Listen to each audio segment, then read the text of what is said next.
Hello all, Edisoft welcomes you all to the March edition of our monthly current affairs.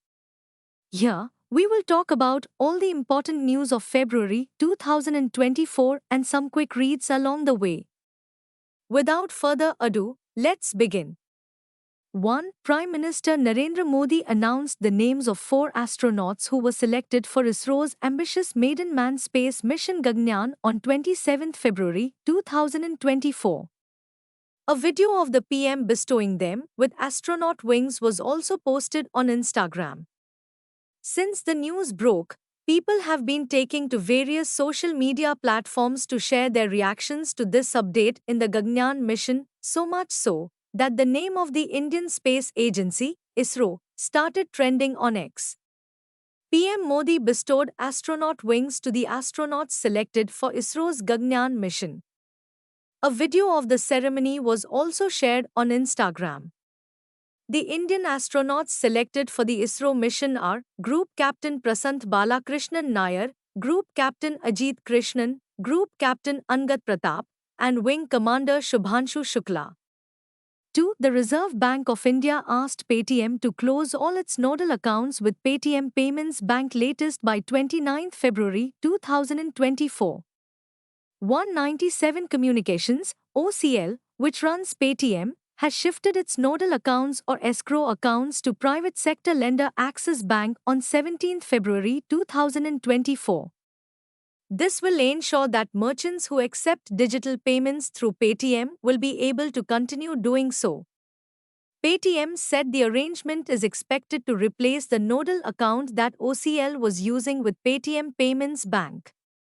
Further, both OCL and Paytm Payment Services Limited are also in discussions with other banks to evaluate a second partner for nodal escrow services. The central bank gave Paytm Payments Bank a 15-day extension to continue offering banking services, beyond which customers will only be able to withdraw funds from these accounts, prepaid wallets, or FASTags.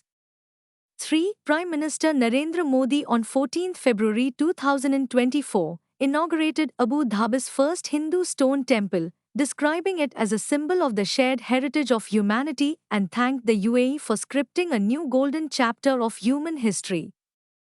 The Babs temple is built on a 27-acre site in Abu Mrachikha, near Al Rehba of the Dubai-Abu Dhabi Sheikh Zayed Highway, at a cost of around 700 crore rupees. Over 300 high-tech sensors have been installed at every level of the temple to measure temperature, pressure and movement, seismic activity. The sensors will provide live data for research. If there is any earthquake in the region, the temple will detect it. Considering the extreme temperatures in the UAE, the tiles will be comfortable for visitors to walk even in hot weather. The work for the structure has been going on since 2019. The land for the temple was donated by the UAE government. The UAE has 3 other Hindu temples that are located in Dubai. 4. After rejecting proposals of the centre, the farmers have decided to proceed ahead with the protest and geared up to break the Haryana police barricades laid at the Shambhu border to stop them from marching to Delhi, as they have deployed earth-moving machines like Poclane and JCB on 20 February 2024. During the protests at the Shambhu border on February 13 and 14, the Haryana police used tear gas shells, rubber bullets, and dyed water through cannon machines in response to the farmers' attempts to break barricades or move ahead. While the farmers managed to break the first layer of concrete block barricading with their tractors, they were unable to proceed further due to the use of force. The farmers had rejected the centre's proposal for procuring pulses, maize and cotton at the MSP by government agencies for 5 years. The security forces are on high alert to maintain law and order. Haryana Police Exemptee Sub-Inspector Kaushal Kumar passed away. 5. Qatar has released 8 former Indian naval officers previously sentenced to death on charges of spying for Israel on 12 February 2024. The men were reportedly arrested in August 2022, due to accusations that they had passed sensitive submarine-related information to Israeli intelligence. Neither Qatar nor India officially confirmed the charges. A preliminary court sentenced them to death last year, prompting India to express deep shock and file an appeal. The MIA confirmed in December that it had gained consular access to the prisoners. Later the same month, it said an appeals court had commuted their death sentence to varying prison terms. 7 out of 8 men had already returned to India. No further details were given about the 8th man, the conditions of the release, or the current status of the case. The 8 were senior employees of Dehra Global Technologies and Consulting Services. The private firm has since been shut down. While briefly disturbing ties, the case appears unlikely to have a significant effect on relations between New Delhi and Roha, which are firm allies. 6. The esteemed Urdu poet Gulzar and Sanskrit scholar Jagadguru Rambhadracharya were announced as the recipients of the 58th Gyanpith Award for the year 2023 on 19 February 2024. Sampur Singh Kalra, popularly known as Gulzar, aged 89, was recognized for his exceptional contributions to Hindi cinema and revered as one of the foremost Urdu poets of the modern era.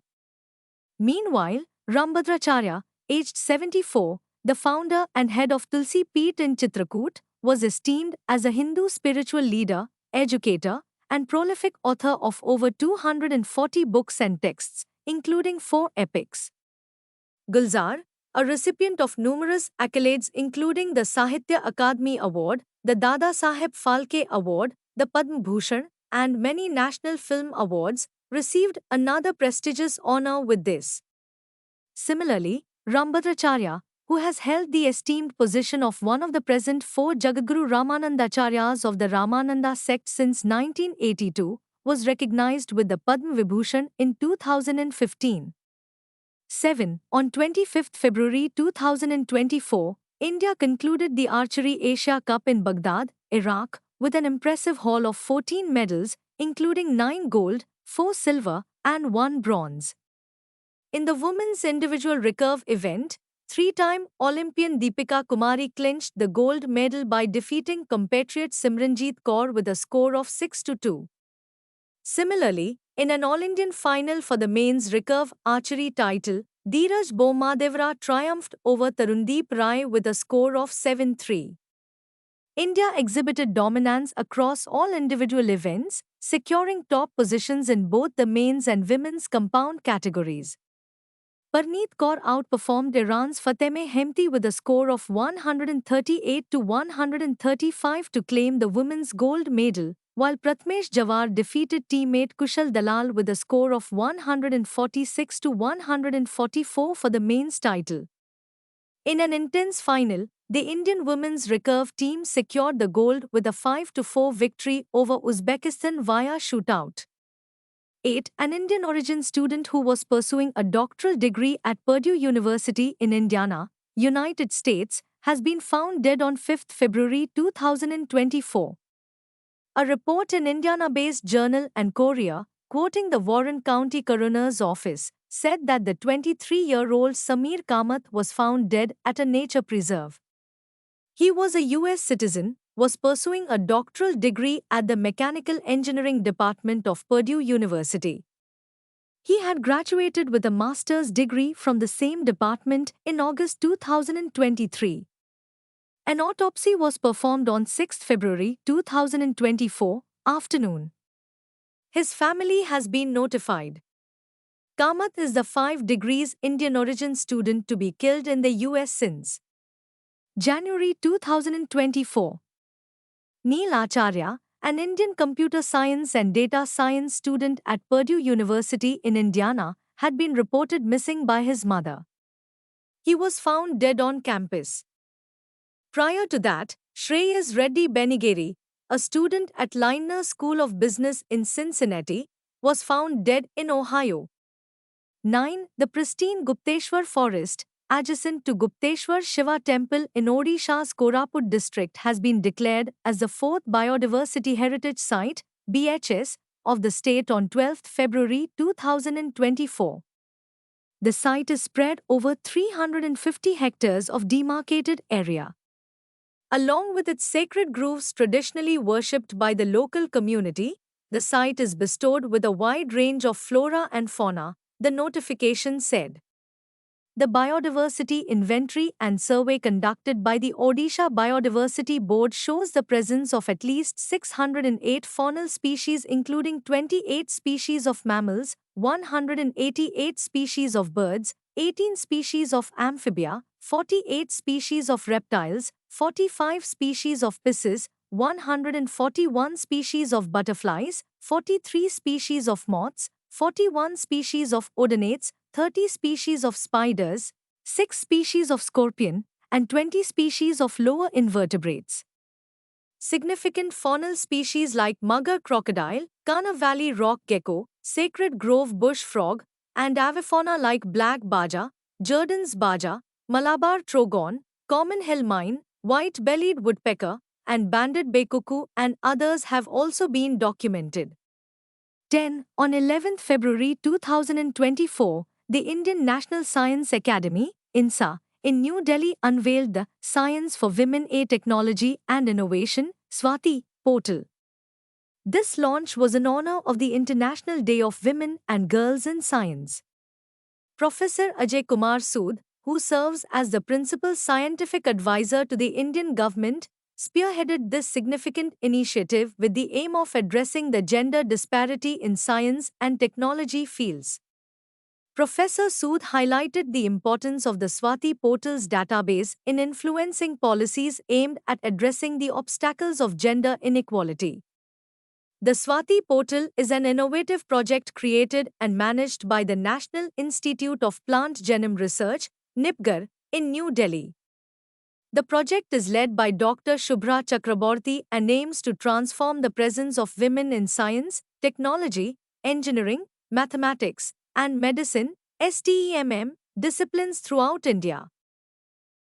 12. Uttarakhand CM Pushkar Singh Dhami introduced the Uniform Civil Code (UCC) bill on 7 February 2024.